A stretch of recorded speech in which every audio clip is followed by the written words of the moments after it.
Welcome back, and online audience, thank you for your patience. It's going to be well worth the wait.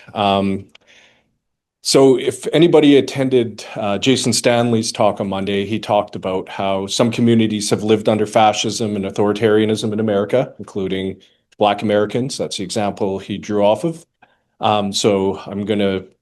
This panel this afternoon is on the US civil rights movement and Black resistance to authoritarianism, which has also become a playbook for other cultures and countries for resistance to authoritarianism.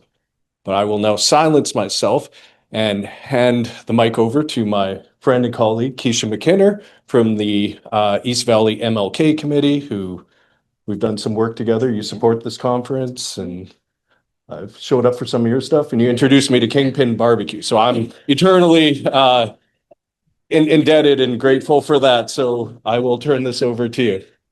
Thank you, Tim. I appreciate you having me, and I appreciate being here on behalf of the East Valley MLK Committee and just the work that we do out here in the community. Some are out front, some are in the background doing work, and that's pretty much me. I like to be low key in the background, but truly dedicated to making a difference. So I'm excited to be here with you all today. We are talking about the U.S. Civil Rights Movement and Black American resistance to authoritarianism. And I'd like to introduce our two panelists right now. International artist Antoinette Cauley was born in Phoenix, Arizona, and draws her inspiration from the grittiness and beauty within her place of birth. Her work is heavily influenced by Black American hood culture with a feminist undertone and an overall focus on Black empowerment. Cauley is most known for her 9-story tall mural of civil rights activist James Baldwin in downtown Phoenix. And if you've never seen it, I would highly encourage you to go down there and take a look at it. Cauley has won several awards, including first place at the Artlink 19th Annual Juried Exhibition in 2019. She's been featured on various television and print publications, including PBS, NPR, Java Magazine on the cover, Forbes, and was named one of Phoenix Magazine's Great 48 most influential people in the state of Arizona in 2019. You all welcome Miss Antoinette Cauley. And our second panelist is Jessica Salow. She is the assistant archivist. I always get tongue twisted with that one. Sorry, Jessica. Of Black collections at Arizona State University Library. Her current work focuses on specialized reference, instruction, and curation of a robust community-based collection of primary and secondary resources that document the lived experiences of Black people living and thriving in the state of Arizona. She is an American Library Association's Emerge Leader Class of 2024 and is currently the president of the Arizona Library Association. Everyone, please welcome Ms. Salow to the panel.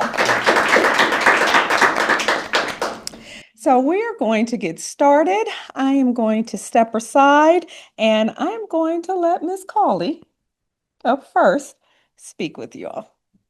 All right. Hello, everyone. Thank you for being here. Also, thank you, Tim, for inviting me here, and ASU for having me. I love sharing more about my work and the mission behind my work in hopes that people see themselves or find inspiration in what I'm doing. So today, I'm used to giving kind of normal presentations just about my practice, how it came to be. But today I'm going to be a little more specific in talking about how my work came to be a tool for me to combat white supremacy.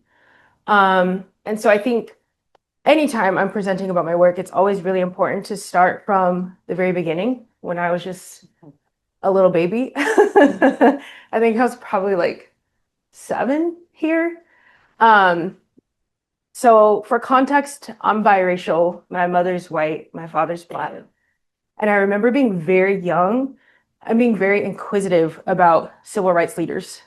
First and foremost was Malcolm X. I think my mom was wearing a Malcolm X shirt. And I asked her who it was, and she told me. And there was something that drew me in to him. And as I got a little older, I started listening to Tupac. My parents were very young. They were 16 and 17 when they had me. And so they were listening to whatever was on the radio at the time. Happened to be a lot of Tupac. And I remember hearing this song where he said a name. He said Huey. And I was like, Mom, who is Huey? She goes, oh, that's Huey P. Newton. He's from the Black Panther Party. So I was like, I got to know who this is. And so as a young child, probably 11, 12, I'm doing research into Huey P. Newton, the Black Panther Party. And it just became sort of this domino effect of learning about different civil rights leaders that I felt connected to. There was something that really drew me into the power and what seemed like aggression, I think from a lot of people's perspectives, of a figure like Malcolm X. My mother did a really good job of leaning into me being a Black child. I am Black presenting. I don't think there's a place I could go to on earth and be like, I'm white. And they'd be like, yeah, we see it. Even though I'm 50-50 of both, literally, you know? So she told me when she got pregnant, she started researching Black history. She learned how to do my hair from my aunts, my dad's sisters. And she just made sure that I understood my identity, but that I never erased either side of my families. And so because of that, it really was a safe space to explore my identity as a Black girl, a Black woman. It was a safe place to explore civil rights and learn about these different leaders and start to incorporate them in my work. So the seed was planted very young. But as a child, there was something that drew me into strong women. So this is a drawing I did when I was 15 of the one and only Beyonce. A lot of my early works were of powerful women, especially powerful Black women. When I got to college, I was drawn more to like photojournalism, more political work. I never considered myself political, ironically, because I feel like by just existing, I am political. And my work is political because I exist. There's no escaping it. But I was specifically drawn to political work when I began my college artistic career at Mesa Community College. And these images, on the left we have a photograph, on the right we have a painting. These were of young Libyan girls that I photographed in front of the White House, and they were leading a peace rally for Libya at the time.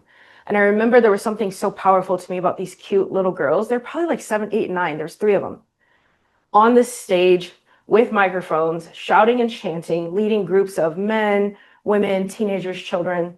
There was something that drew me into that and was so powerful about that. And I wanted to capture it. And it also just got me thinking about different global issues, different political issues. And I would say this was kind of the beginning of a more intentional political undertone in my work. As I progressed, I started to find my voice more. And a lot of people know my mural work. Other people know my gallery work. My gallery work skews more into portraiture. And I started to paint portraits of young girls with tattoos. If you were at the luncheon, you kind of know a little bit about this. But there was something interesting to me about the juxtaposition of cute, innocent girl and the aggression that was attributed with face tattoos back then. Because back then, this was like 2013, they were not common. Face tattoos were gang related. That was the only time you saw them. And so they're associated with aggression, masculinity. There was something that drew me into that, and I wanted to experiment with it. That was a little scary. And so I leaned into more of like pop culture. So hip hop is a big part of my practice, and hip hop is also a big part of the resistance of so much within hip hop. I mean, it has its pros and cons, it's good and bad, but so much about hip hop has been a tool for Black Americans to use to fight the power, I mean, for lack of a better phrase. And so I naturally was attracted to that as well. I mean, I just mentioned how a lot of what I learned came from Tupac. I read, Malcolm X's autobiography when I was 12 because of hearing his music. So hip hop was always such a big influence, and it felt safer at the time for me to lean into that rather than exploring my own voice. But I flip-flopped. I went back and forth for a few years. And I think this series was probably the first time that I openly questioned our ideas of race and what is acceptable based on skin color, gender, age, and whose body we see what on. This series was called Gangster Rap Made Me Do It, and I chose to paint young white American girls as stereotypical Black men in order to challenge our perception of the things I just mentioned. Why are we comfortable with one, but maybe not with others?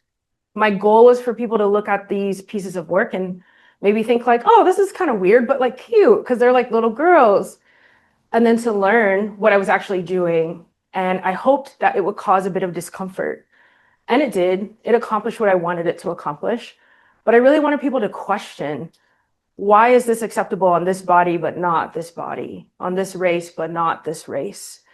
And I think this was around 2016. At this point in my career, I'm operating a lot on subconscious. I don't really know why I'm doing things. I just feel very pulled to say things on behalf of the Black community. As I progressed in my career, I started to paint portraits of young girls of color in intentionally more powerful positions. And so I did an entire series where I reimagined young girls of color as famous male rappers. So this is what you're seeing. This also was intentional in a sense of Black girls don't see themselves on gallery walls in these ways. And so I wanted them to see themselves as the powerhouses that they're waiting to explode into. Let me see. Did I go too far? Okay, so around this time, I'm coming more into my voice, into my power. I'm understanding more of my impact on the Black community. Not only my impact on the Black community, but being able to bring in other communities for them to understand our experience, what we're going through, and how they can join in making a better world for all of us. So at this time, I was commissioned to do a mural. This was during the George Floyd protests, and one of my collectors owned the building that the mural's on. And he just called me one day and he goes, we got to do something. We have to do something. We were going to put this other mural up, but no, we have to do something for the Black community and you need to be the one to do it. And so we threw around a bunch of names. We considered Colin Kaepernick. We considered MLK, but we didn't necessarily want someone who would be so controversial it would cause an uproar. And we didn't want someone who was so familiar. We wanted this to be an educational moment. And so I thought back to a trip I took in Paris, where I did a Black Parisian history tour. And I learned that we actually weren't so different. Black Americans, Black Parisians, Black Brits. There's a lot of commonalities amongst our struggle simply because of the color of our skin. I learned about police brutality. I learned about a lot. But one of the most important things I learned about was James Baldwin. I'd heard the name, didn't really know much about him. But when I went there, they talked to me about how he left America to escape what was happening at the time with the civil rights movement, with his friends being killed, Malcolm X, Martin Luther King. He fled to where he felt was safer in Paris. So when I came home and this opportunity arose, I thought, this is who we need to paint.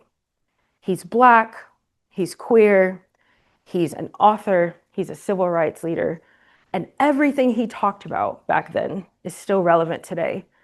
And that is a bit devastating. And that is something we need to highlight. And this is an educational moment for the city. So this was quite literally, I think, the biggest sort of piece of art I was able to make in reaction to what was happening in the country. But in reality, we're watching what happens with George Floyd, but that had been going on for years. I heard it in Tupac's music when I was a kid. He talked about police brutality all the time. We just didn't have as many cameras back then. So this was an opportunity to remind people that this is actually what America is. And unless we decide to change it, this is what it will continue to be. So this is an image of the mural if you haven't gotten to see it. It's right on the northeast corner of Central and Roosevelt.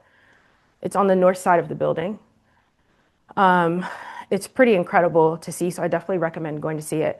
And the quote says, not everything that is faced can be changed, but nothing can be changed until it's faced. And this mural was really a call to action to the community, to the country, to face what's actually happening here, to face things like slavery and genocide, which really are the foundations of the country we live in. I also felt like this could just apply to people in general with really anything we're experiencing in our lives. So around this time, I was also preparing to move to Germany to further my art career. It was kind of a crazy time. Oh, just kidding. We're not going to jump there yet. After the Baldwin mural, I ended up doing more public art and mural work within the city that championed for Black causes. An example is this mural with Brittany Griner. This was an opportunity for me to stand with another Black woman in a cause that was important for her, which was highlighting detained Americans abroad. Most recently, I did a mural of 4 high school girl athletes in our community, all Black girls, for the NCAA Women's Final Four tournament, as a way to empower real girls in our community, to create representation we don't see. I don't think there are any images of teen Black girls in our community who are real girls in the community. And so this was a reflection to all the girls, but especially Black girls, of, again, their power, their worth, their value. They're important enough to be on the walls of our city. So I've gone on to do other murals in the city that all come back to that Black empowerment base. Oh, I think I went too far. So shortly after my Baldwin mural, I moved to Berlin, and this is where things really changed for me. This is where I was able to really find my voice as a Black woman, as a Black artist. These are just a few pictures for you to see what it looked like, because it was very different than here. Being in Germany, having a studio in Germany was life and career changing. It helped me refine the voice behind my work and understand my work better, because it gave me an opportunity to contrast my home country with an entirely different society. One thing that I noticed maybe within the first 3 months of being in Germany was how resentful I started to feel of the United States. I was watching this country where it felt like people were taken care of and lived like pretty decent lives without struggling. And I remember finding out people didn't have credit card debt. I was like, what? I didn't know that was a thing. Society was set up in a way where people could live full, rich, happy lives without working themselves to death. But I think one of the biggest things that I saw that made me understand what countries were capable of was the way that they handled the Holocaust and the way that they acknowledged what happened. They do not run from what they did. They own it. I remember walking past government buildings, and the bullet holes from World War II are still in the buildings. They don't want you to forget.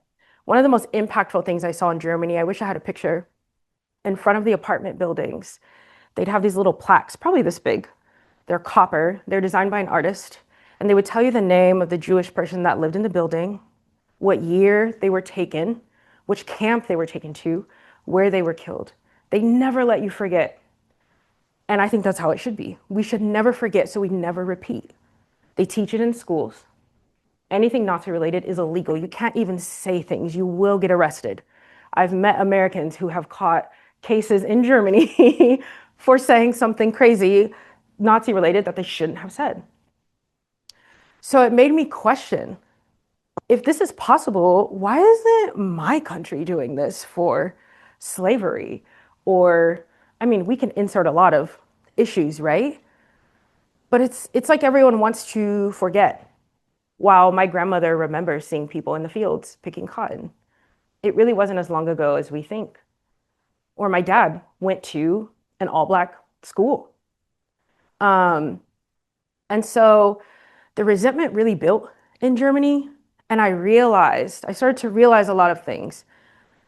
Mainly, I really love Black American hood culture. And I started to question, where does that culture even come from? And as I dissected it and picked it apart, I was like, this is the culture of people who survived and who were given scraps and had to make it something good. This is where our fashion comes into play, our music, our food. Black American culture is so rich. It leads the forefront in a lot of ways globally, but it was ultimately a product of colonialism and slavery. And being in Germany helped me realize that. So I was able to analyze my work more and come up with these three categories that my work fell into. Black feminism. I'm definitely a feminist, and I like to focus on Black feminism because I'm a Black woman. I label my work as hood whimsical because it's a bit whimsy, but it's also hood. And then it ties in Black American hood culture as a product of colonialism and slavery. My work exists because that was our foundation as a country. And being in Germany helped me realize that. So my work became more intentional. I started to focus more on how do I talk about these things? How do I bring it back to these issues through the paintings, through the complexities and the layers of my work? So I'm just going to show y'all some pieces that I made in Germany. These pieces were really about protection. They were about the overcompensation as women, as girls that we have to do to protect ourselves. And me being American was subconsciously weaved into that through the toy guns. That was also something I realized in Germany was a part of my practice because I'm American, because of the systems we live in here. When I think of protection, I think of guns. When Germans think of protection, they probably think of calling the police or something. That's like the opposite to me as a Black American. I even had a few Germans encourage me to call the police and say, they're not going to hurt you, Antoinette. They will help you. That's what we do here in Germany. So they were well aware of the issues that I faced as a Black American here. So they were the ones who had discussions with me in the gallery. Oh, are you painting guns because of gun laws in America? Well, no, but now I realize I associate guns with protection because I'm from America. So I always encourage people to travel because these are the things that happen. Your whole world gets rocked. My whole world got flipped upside down. I remember I would fly home, and every flight home I would cry because I would think about my Black family and how they would never know freedom ever because they didn't have the means to leave. I didn't know real freedom until I got to Germany and could walk around without being profiled or followed in a store because I had a backpack or had slurs yelled to or insert whatever. It was a much more open, accepting society, way less guns. So it was much safer. I felt okay walking alone at nighttime, still cautious, but felt much safer. And so let me see, where are we at? I was able to take all of this and then bring it home and move more intentionally within my practice. Some of these pieces are on display. What is the room? What's the room? Ross Blakely Hall, 196. A lot of these pieces, till May 22nd, a lot of these pieces are on display. They're part of a collection called Blackbird Fly that I did in Germany about my experiences as a Black woman moving from the States to Berlin, Germany. I had no idea that this experience would help me understand my work better, help me be more intentional with my work as it pertains to Black empowerment, and how it would help me decide which messages I wanted to send. So a lot of my focus is on South Phoenix specifically, because that's where Black and brown people were segregated to through the 70s. So this piece, for example, is about gentrification in South Phoenix and protecting what we feel is ours, which is kind of crazy to say because, you know, as Black Americans, we're not native to this land. Some people believe that, but we're not native to this land. So what really is ours is also a question to ponder when really this is native land. So this piece was about that. And I painted this in Germany as I was experiencing their culture and seeing what gentrification looked like over there versus at home and thinking about home, I was also able to empower so many of these Black children, Black girls, Black women by showing this work in Europe. That was also very Black empowerment focused, sort of anti the system. I use a lot of imagery like gold teeth to be sort of anti-establishment. Things like gold teeth are, the history is very rich in America with gold teeth. It stems from hip hop in New York. Right before hip hop started, the only time you saw gold teeth were when people couldn't afford enamel teeth, so they'd have like a cap. And it was a symbol of poverty. And then when rappers came around, they were like, we want to turn this into a symbol of power. So they started having custom gold teeth made. So I use images like gold teeth to represent the power in our voices, the value in our voices.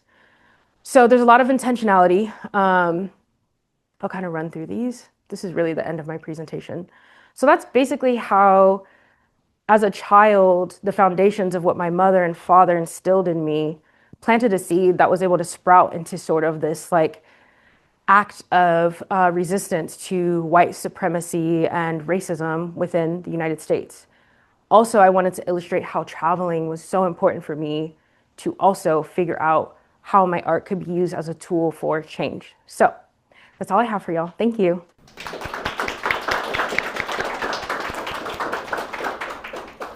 Good afternoon, everyone. Thank you all so much for being here and for this conversation.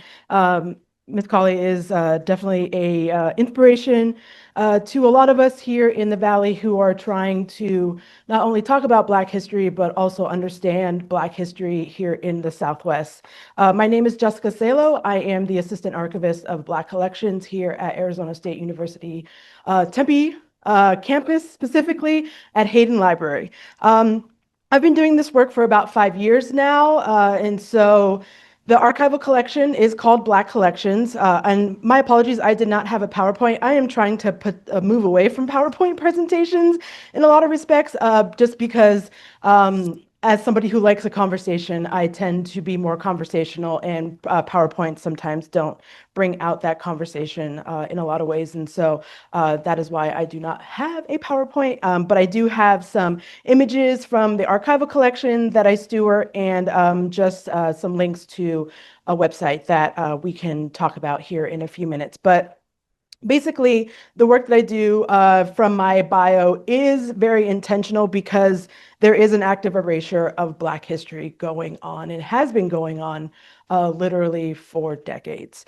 Here in the Valley, we have had and continue to have a deficit, especially within institutions, when we talk about Black and African American history and memory.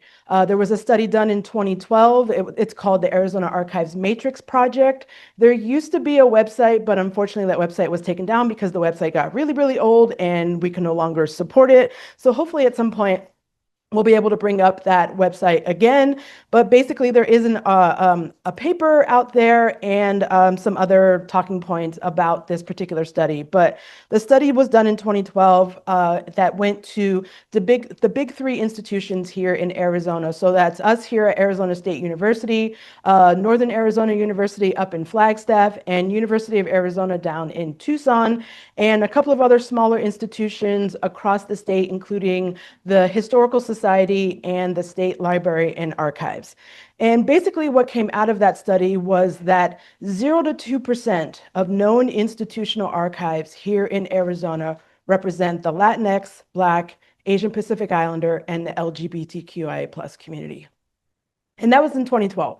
We are still sitting at 0 to 2% of known institutional archives here in Arizona in 2026 that represent those communities.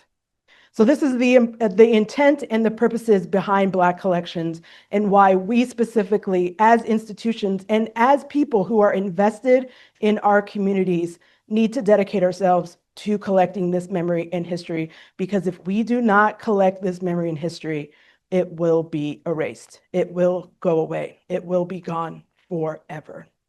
So the work that I do is specifically to try and collect or at least understand how we can preserve the history, especially of Black and African American people here in Arizona. Black people have been here in Arizona since territorial times. We will be here in perpetuity. And I think that is like the talking point I always want to ensure that folks realize and understand. We will be here forever. And so this history is important, and why we need to collect it and why we need to be serious as institutions who are interested in wanting to tell these stories and helping our communities and helping others try to document and preserve this history. The work that I have been centering is the community-driven archival theory in praxis, which is practiced by our community-driven archives initiative here at Arizona State University Library. Started by Nancy Godoy in 2017. She is the Associate Archivist of the Chicano Research Collection here at ASU, which is the largest Latinx collection documenting specifically Arizona Chicano history in the Southwest. And Nancy's vision of CDA was to reach out into our communities and to ensure that our communities realize and understand the importance of their history and memory and how they can either preserve it, document it, or tell stories around that in ways that are beneficial to them. Nancy received a Mellon Foundation grant in 2017 to start CDA at ASU Library, and it was a 3-year grant that we went through. I came into CDA about a year and a half as the process was going in, so I have been with CDA since 2019. CDA would go into communities and we would do workshops with communities. So basically we would try to find a space in the community that was co-shared either by a BIPOC business or by an owner who was interested in wanting to have people come and learn about how to preserve their history. We would do workshops. We did 2 workshops with folks. It was called Archives 101 was the first one, where we would have a presentation, a PowerPoint presentation, and we would spend 2 hours with folks talking with them about how to do the basic tenets of archival theory and praxis. So that is arrangement and description, preservation, and as an archivist, I should know this, but off the top of my head, I am forgetting the other one. But there are 3 tenets, and those 3 tenets were put in a booklet that was put into English and Spanish. That was also really incredibly important to Nancy as a Chicano woman to ensure that we had access as much as we could across the board of people who spoke, especially Spanish here in Arizona. And we would go through the tenets of archival theory and praxis, and then at the end of that workshop, we would give them free archival supplies.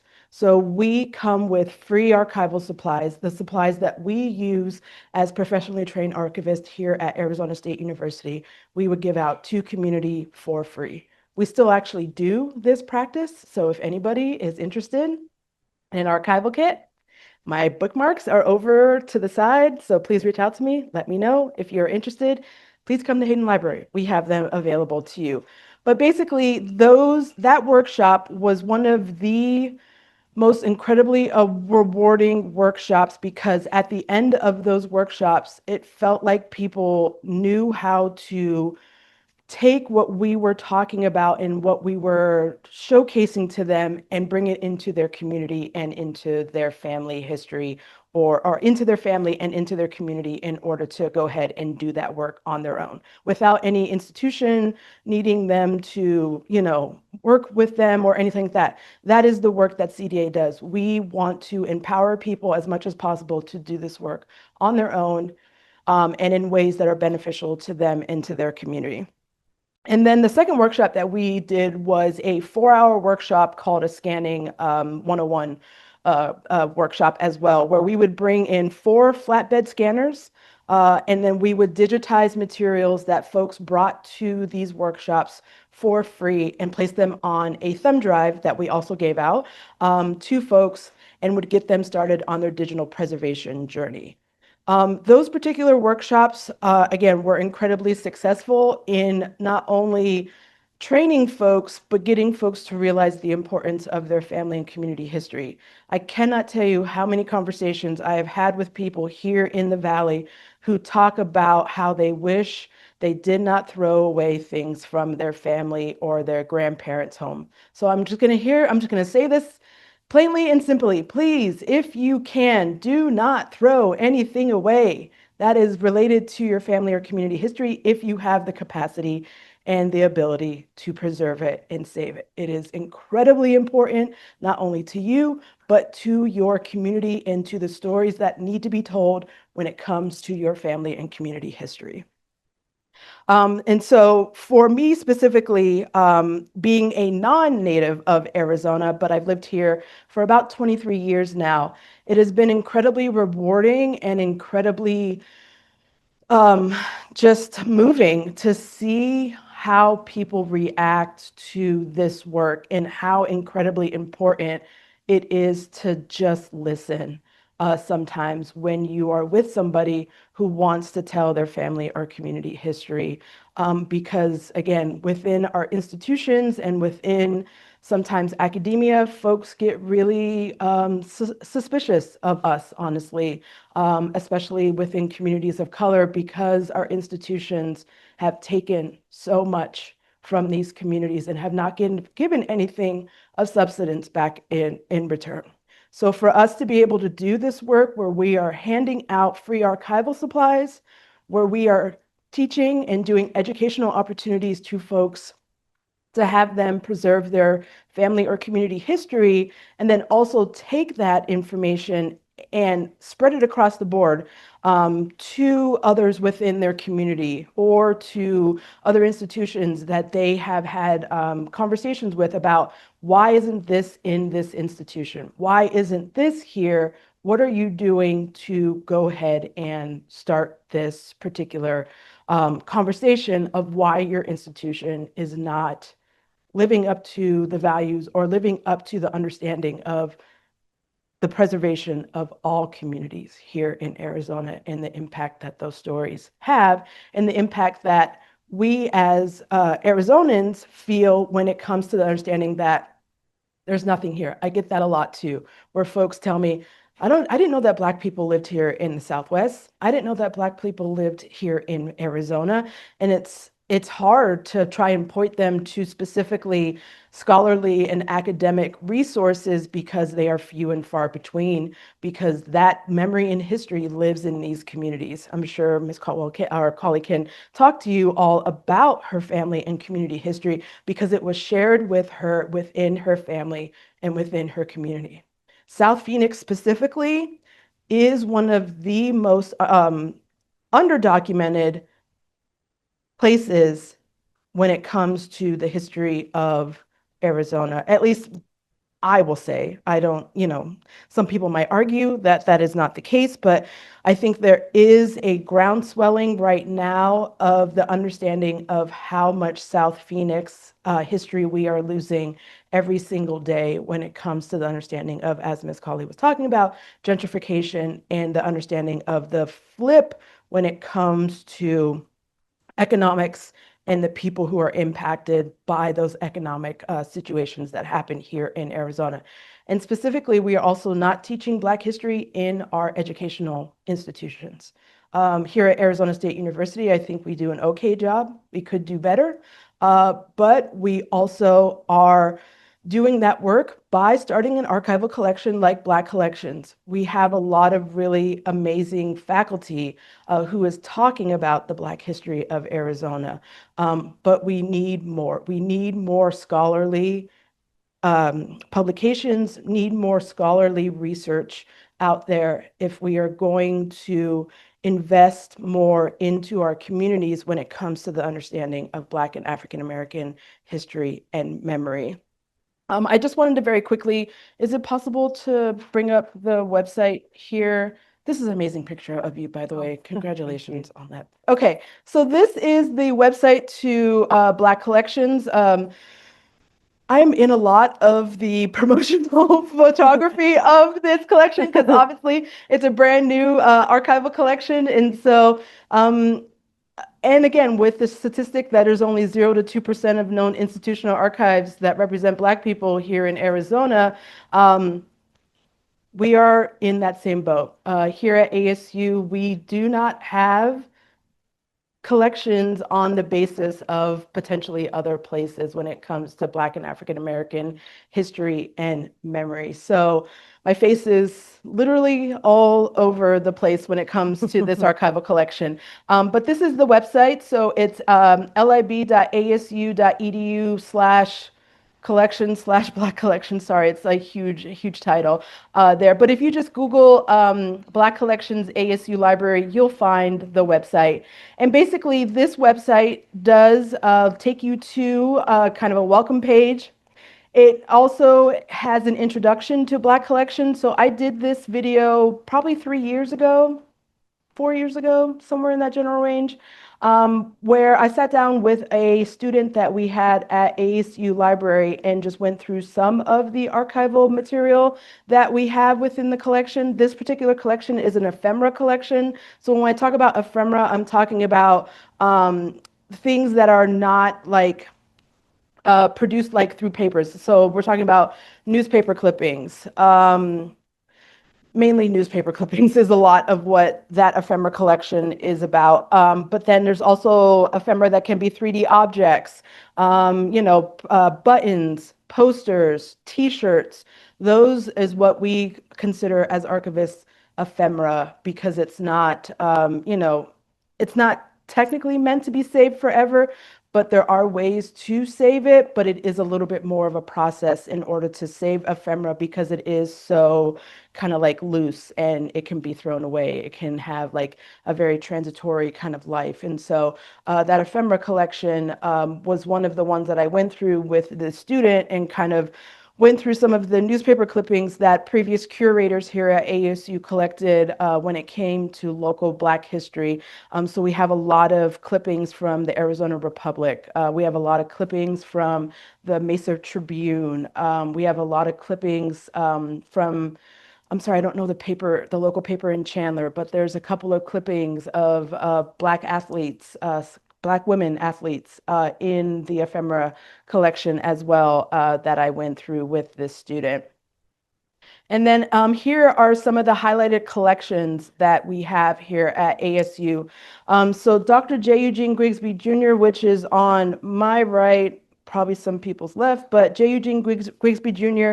was a professor here at Arizona State University from the 1960s until about maybe early 2000s is when he stopped teaching specifically.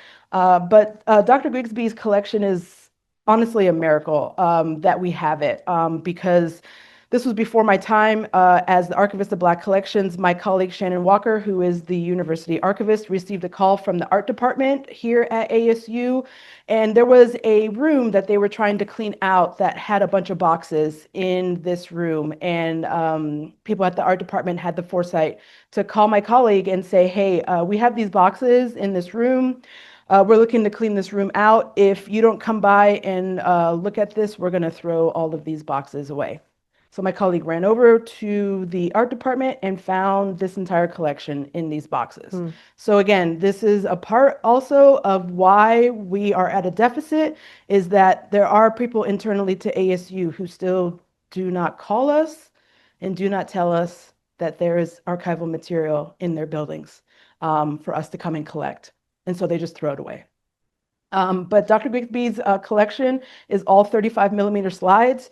This is a small part of his archival collection. There is another larger part of Dr. Grigsby's collection that is located in North Carolina, where he was originally born. He was born in Greensboro, North Carolina, and moved here to the Valley in the 1950s because he was recruited by the segregated Black school, which is now Carver Museum and Historical Center. And he was recruited because he had a doctorate. They recruited only doctorates or people who had higher education degrees to come to Phoenix to educate the Black students at the segregated school. And Dr. Grigsby was one of those people. And so he came to Arizona to teach at Carver after desegregation. He went into Phoenix Union High School and did some teachings at Phoenix Union, and then came to ASU and was the very first Black art professor here at Arizona State University. So we have his archival collection, some of his archival collection.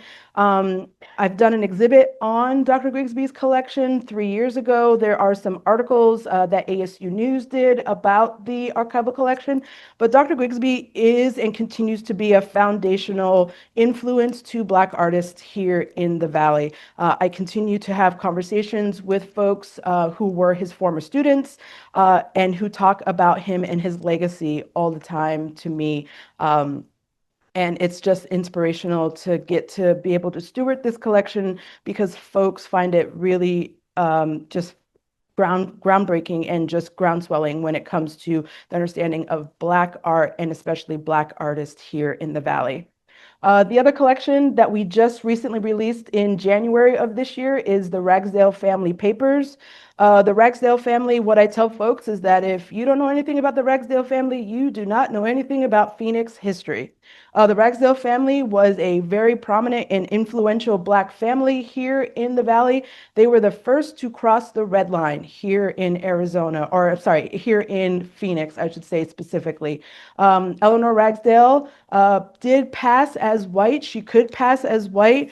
And so one of her white friends bought a home on Jefferson and transferred the property to her and her husband, Lincoln Ragsdale Sr., and they occupied that home, and the family still, I believe, owns that home on Jefferson here in the Valley. But the Ragsdales owned 17 businesses here in the Valley. They owned a life insurance company, a mortuary business, they owned Century Sky Room. If folks know the history of musical performances and kind of like that part of it, Century Sky Room was also a part of the Ragsdale holdings. And this particular family in general was the one that brought Martin Luther King Jr. to the Valley and to Arizona State University to speak in 1964. And so this family continues to have a legacy and influence within the Valley that is widespread, continues to be something that is inspirational not only to the understanding of civil rights here in the Valley, but to the understanding of Black entrepreneurship and Black families who thrived under very extreme and harsh circumstances here in the Valley. Very quickly, I just wanted to let you all know that a part of the Ragsdale family, we do have some of their archival material digitized. It is available on the ASU Library Prism repository. Again, so if you just type in ASU Library Prism, PRISM, that is that particular part of the archival repository. But some of these images are available on Prism for folks to look at. Mainly a lot of the archival collections under Black collections right now is only available at our Würzburger Reading Room, which you can access at Hayden Library, and you would need to make an appointment and come to the reading room in order to look at this. But there's quite a bit available on Prism when it comes to the Ragsdale family. And then we also have a subsection of Martin Luther King Jr. Images or things that that are associated with that. We do have Martin Luther King Jr.'s speech that he did give here in 1964 available on Prism. So if you, I believe if you just type Martin Luther King Jr., you can find that within Prism. I can just potentially do a quick live demo. Let me see if it will come up. Maybe. But again, This is, okay, so these are just some of the broadcasts that the Ragsdale family did, because they also hosted a radio program that they did every Sunday as well. And we have a lot of those recordings here. But yeah, this is one of the images from the Ragsdale family papers of Lincoln Ragsdale meeting Martin Luther King Jr. on the tarmac at Phoenix Sky Harbor when he landed here in Arizona in June 1964. So I'll wrap it up there, but if you have any additional questions, please reach out to me, please let me know. But again, it is incredibly important for us to continue to talk about and ensure that we as academics and people who are in the academy take the time to document Black history, to talk about Black history, and to do the work to preserve Black history, because it is necessary, important, and absolutely critical right now, especially for us to be leaning into this work. So thank you so much. I really appreciate all your time.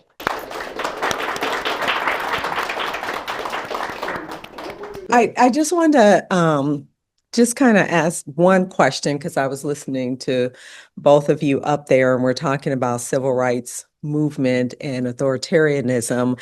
Oftentimes I will hear people, when we talk about civil rights, we talk about it in terms of great migration from the South to the North. And I've also hear people say when they talk about the South, it's excluded of the Southwest.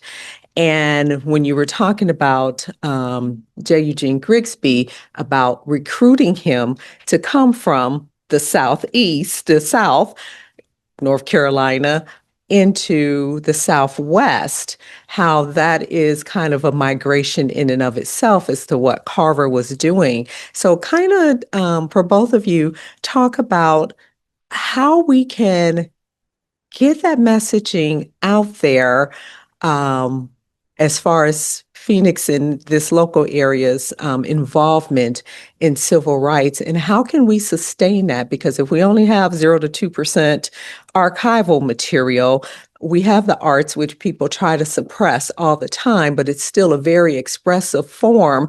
How do we get that out there to continue to sustain the messaging that it's a viable part of the civil rights movement, and here's what we need to do to not only preserve it, but to keep it moving forward? I mean, I guess the first thing that comes to mind would be representation. Seeing more images of ourselves, storytelling is particularly important to my practice through the work. So as I'm creating these images of Black folks, how can I tie in the history of things? And I did a piece for the Phoenix Suns, actually, that chronicled the history of Black people in Arizona. And so really jumping on opportunities like that, trying to create more opportunities like that for me within my industry, for other artists. I think that a lot of times when we look back at history, a lot of what we know is from the art, like the photographs or the radio recordings or music. So I think for me personally, it would be by setting the example and encouraging other artists to do the same, and pushing for support within the arts for us to continue the storytelling to help. Yeah, I agree. I think representation really is key where this is concerned, because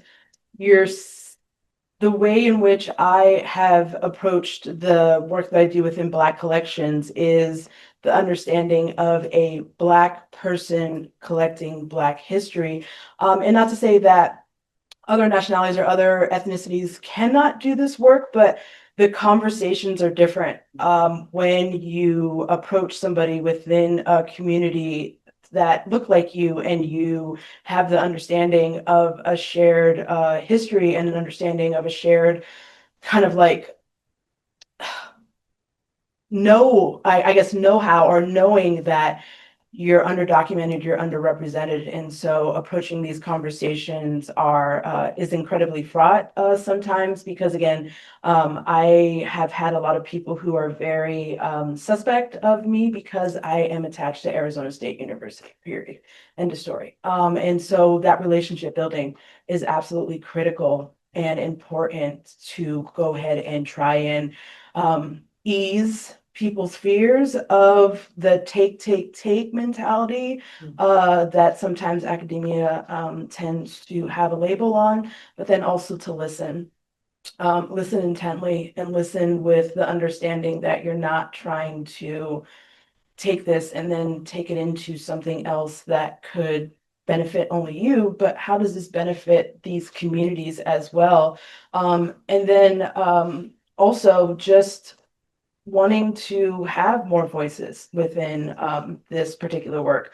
A lot of folks feel and think that people within archives are only like the greats, like the people, the special people, like the people who only have high profile names or something like that. And I have to break it down to say, no, literally everybody and anybody can be a part of an archival collection. And this is why it's incredibly important. As I said, please don't throw away your family and community history and memory, because that stuff is really important and can one day tell a really excellent and amazing story about your family or community. So we really do need to have that representation, but also the understanding that if you are going to do this work, you need to do it with care, compassion, and the understanding of telling community stories in ways that are beneficial to folks within those communities, and try and keep your eye on that particular part of it, and doing the work to educate people on how much Black history is here in the Southwest, because there's so much. Thank you. Yeah, thanks. It's a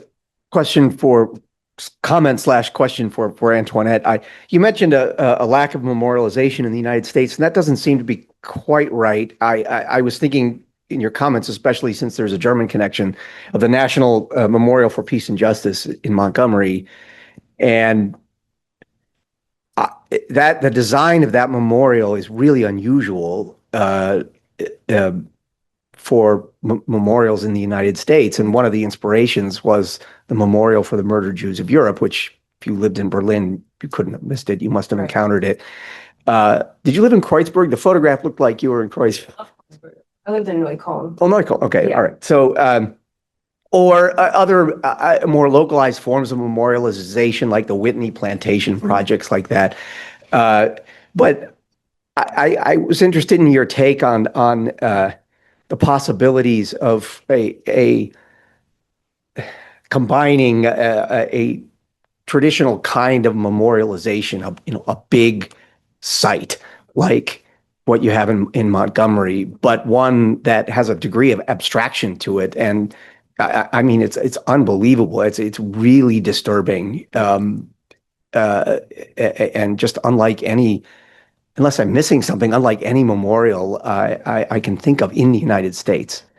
But since you're interested in memorialization, and you're an artist and you're a political activist, I wondered what do you think of the Montgomery Memorial, or the possibilities of this kind of hybridity? I think for me, I'm less concerned with like physical memorials than I am with like the system changing.